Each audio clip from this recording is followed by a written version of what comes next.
Big boss season 7 പുതിയൊരു അപ്ഡേറ്റിലേക്ക് സ്വാഗതം. അങ്ങനെ നമ്മൾ പറഞ്ഞതുപോലെ തന്നെ നമ്മുടെ നെവിൻ തിരികെ കയറിയിരിക്കുകയാണ്. നെവിൻ തിരികെ കയറിയേക്കുന്നതിന് പുറത്തെ കളികളെ കുറിച്ച് മനസ്സിലാക്കിയിട്ടാണോ അതോ ഇനി ബിഗ് ബോസ് തന്ത്രം പറഞ്ഞു കൊടുത്തിട്ടാണോ എന്താണെന്നറിയത്തില്ല.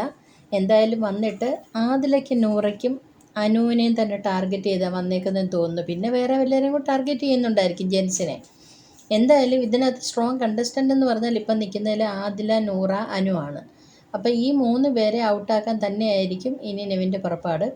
നെവിൻ എന്നിട്ട് ഇന്നിപ്പം ബെഡിൽ കിടന്നിട്ട് ലൈവിൽ കണ്ടതാണ്, ബെഡിൽ കിടന്നുകൊണ്ട് പറയുന്നുണ്ട്. ബെഡിൽ കിടക്കുന്നത് വേറെ ജിസയിലും ആര്യനും. അത് പിന്നെ ആസ് യൂഷ്വൽ അറിയാമല്ലോ, രണ്ടുപേരോട് ഒന്നിച്ച് കെട്ടിപ്പിടിച്ചേ കിടക്കത്തുള്ളൂ.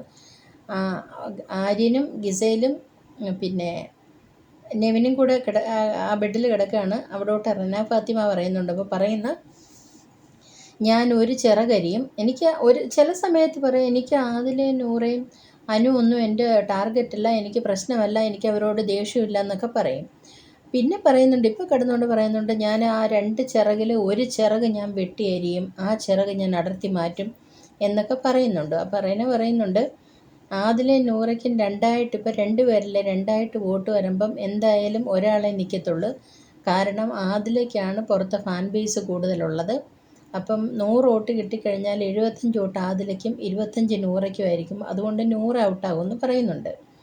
പിന്നെ ഇന്നിപ്പം ക്യാപ്റ്റൻസി ടാസ്ക് നടന്നിട്ടും ക്യാപ്റ്റൻസി ടാസ്കിനകത്ത് വന്നേക്കുന്നതും നെവിനും ബിന്നിയും അവരുടെ റെന ഫാത്തിമ, അങ്ങനെ അവരുടെ ഒരു ഗ്രൂപ്പുകാരൊക്കെ തന്നെയാണ് 8-7 വോട്ട് നേടി ഇങ്ങനെ നിൽക്കുന്നത്. എന്തായാലും അനുമോളെ വ്യക്തമായിട്ട് ഇവർ ടാർഗറ്റ് ചെയ്യും. അനുമോളെ എടുത്ത് കളയുക എന്നുള്ളത് ഇവരുടെ ഒരു ടാർഗറ്റ് തന്നെയാണ്. അത് പേഴ്സണലായിട്ട് എടുത്തിരിക്കുകയാണ് ഇവരെല്ലാം കാര്യങ്ങൾ, ഒരു ഗെയിമിൻ്റെ ഭാഗമായിട്ടല്ല.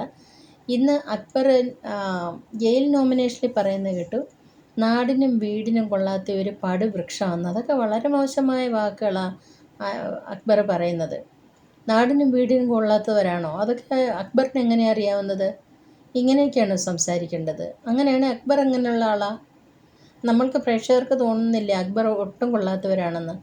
ആരും ഗെയിമിൻ്റെ ഭാഗമായിട്ട് എടുക്കുന്നില്ല. വെറുതെ പുറത്തിറങ്ങിയാൽ ഒരു വൈരാഗ്യം സൂക്ഷിക്കുന്ന രീതിയിലുള്ള ഓരോ വാക്കുകളും പ്രവൃത്തികളുമാണ് വരുന്നത്. എന്തായാലും നമുക്ക് കാണാം.